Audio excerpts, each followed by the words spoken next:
Hello, welcome on board. Welcome to Trakasan Vlog. Makikita nyo ngayon, yan yung sinasabi ko po nung sa last kong video na oil seal. Yan, papalitan na natin yan. Bago pa po lahat, bago kayo mag-upisa, yan, check nyo muna yung spare. Tapos, pinakamainam dyan, magbasa. Bago tanggalin yan, lagyan nyo rin ng marka para pagbalik, swabe. Yan. Yan ang kanyan, ang logic niyan sa pagtanggal at pagbalik ng overhaul. Yan. Dapat konsulta parati sa ating manual. Yan.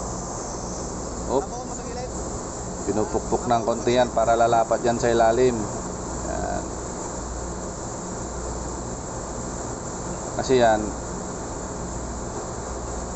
hindi matatanggal yung oil seal kung hindi mo tatanggalin din yung ball bearing nya. Pagka-check ko yung bearing, yung pala yung unang sira, kaya dinilitan ko na rin yung bearing.